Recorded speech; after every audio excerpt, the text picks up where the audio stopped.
اگر عورت کو اپنے شوہر کے بارے میں برائی کا علم ہو, کسی سے مشورہ لینے کے لیے بتائے, وہ تو ایک الگ بات ہے کہ بھئی یہ ایسے آدمی سے جو راز فاش نہ کرے, وہ تو ایک الگ چیز ہے.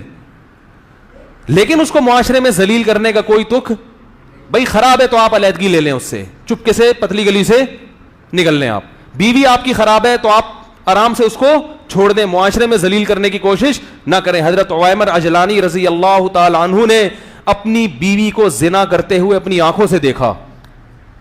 صحیح بخاری کی حدیث ہے, نبی کے پاس آئے, یا رسول اللہ میری بیوی نے زنا کیا ہے. آپ غضبناک ہو گئے, فرمایا گواہ نہیں ہے, تمہاری پشت پہ کوڑے لگیں گے,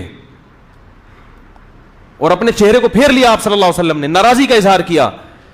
علامہ نووی نے لکھا اس سے اس طرز عمل میں نبی نے بتا دیا کہ نبی کو یہ بات اچھی نہیں لگی کہ آپ اپنی بیوی کو دیکھا ہے تو مجھے آ کے کیوں بتا رہے ہو. حالانکہ نبی تو مربی تھے, روحانی باپ تھے, روحانی باپ کو بھی اجازت نہیں دی جا رہی کہ اپنی بیوی کے زنا کے بارے میں آپ آ کے بولو بھائی بتائیں کہ یہ ایسی ہے.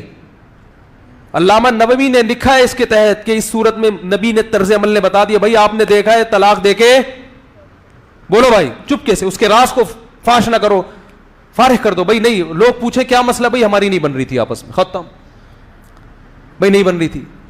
کیونکہ اگر اس سے برائی ہوئی ہے تو توبہ کا آپشن بھی ہے کہ نہیں ہے, یہ توبہ کا دروازہ بند ہو گیا. بھائی آپ کو اعتماد ختم ہو گیا, عورت کو بٹھائے, بولے بھائی دیکھو میں نے یہ دیکھا ہے, اب میں تم پہ الزام, تم مل پہ الزام, اس سے بہتر ہے کہ ہم کیا کر لیں, کنارہ کشی اختیار کر لیں. اسی طرح خواتین اپنے شوہر پہ جو الزام لگاتی ہیں, زنا کر رہا ہے, فلانا کر رہا ہے, میں کہتا ہوں بھائی دیکھو کر رہا ہے, برا کر رہا ہے, مشورے کے لیے آپ نے فون کیا, میں نام نہیں بتانے دیتا ان کو, اپنے شوہر کا نام میرے سامنے راز نہ فاش ہو کسی کا. ہاں کوئی بہت بڑا فسادی ہو معاشرے میں, کچھ اس طرح کے کچھ لوگ ہوتے ہیں جو مذہبی رہنما بن کے لوگوں کو الو بنا رہے ہوتے ہیں اور بہت بڑے پیمانے پر ان کا فساد ہوتا ہے, وہ ایک الگ چیز ہے. وہ تو پھر داڑھی رکھ کے, ان کے تو داڑیاں انہوں نے جالی رکھی ہوئی ہوتی ہے نا, وہ تو معاشرے میں باقاعدہ فساد پھیلا رہے ہوتے ہیں. کوئی ایسا فسادی ہو تو وہ مشہور فسادی, وہ ایک الگ چیز ہے. تو میں ان سے کہتا ہوں کہ بھائی آپ نے اپنے شوہر کو اگر اس کنڈیشن میں دیکھا ہے, یا تو برداشت کرو یا اس سے طلاق کا بولو بھائی مطالبہ. اس کو سیدھا تو کرنا بڑا مشکل ہے, یا تو پھڈا کرو, 3 ہی آپشن ہے. میں کہتا ہوں یا تو پھڈا کرو, میاں سے پھڈا کرو, بھائی کیا کر رہا ہے بھائی تو, انسان کا بچہ بن, پھڈا کرو. کہہ نہیں پھڈا کریں تو وہ طلاق کی دھمکیاں دیتا ہے, اور یہ تو میاں تو اس قسم کے خراب ہوتے ہیں, وہ اتنے نیک تھوڑی ہوتے ہیں کہ ان کو سمجھائیں تو کہیں گے بیگم آپ کا بہت شکریہ, آئندہ بھی یہ نصیحت کا پروگرام چلتا رہے تو بہت اچھا ہے.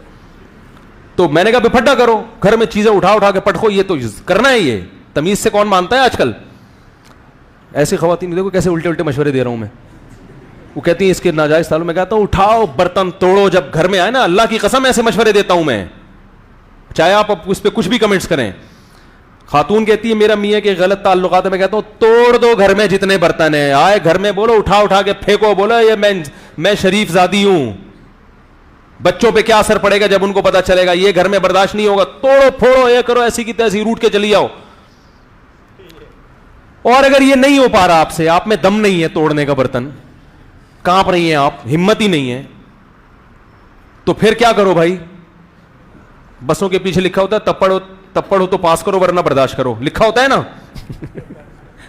ٹرک پوری سڑک گھیر کے جا رہا ہوتا ہے, بڑے بڑے ٹرالر دیکھے ہم نے, پوری سڑک گھیر کے جا رہے ہوتے ہیں, نیچے بیچارہ رکشا والا جو ہے نا وہ ادھر سے کوشش کر رہا ہے, نکل نہیں رہا, تو اس نے پیچھے اور رکشے والے کو سڑانے کے لیے لکھا ہوتا ہے تپڑ ہے تو پاس کر ورنہ برداشت کر. کیونکہ جب تیرے میں تپڑ ہی نہیں ہے نکلنے کا تو پھر برداشت کر, اسی کے پیچھے خراما چلتا رہے آرام سے. تو میں ان خواتین سے کہتا ہوں یہ کرو, وہ کہہ رہی ہیں یہ نہیں کر سکتے ہم, تو میں کہتا ہوں یا تو برداشت کرو, نہیں ہو رہا ناقابل برداشت ہے تو طلاق لے کے علیحدگی. اس کے علاوہ آپ کے پاس کوئی آپشن نہیں, کیونکہ میں نے کہا اس کو ذلیل کرو گی, نقصان آپ کے بچوں کا ہوگا. نقصان کس کا ہوگا؟ ساری زندگی لوگ تانے دیں گے ان بچوں کا باپ ایسے تھا. بیٹیوں کا تو اور بڑا نقصان ہوتا ہے, ان کے رشتوں میں پرابلم ہوتی ہے, اور کوئی آپشن نہیں ہے. تو اعتدال کی راہ سے ہم کیا ہو گئے میرے بھائی,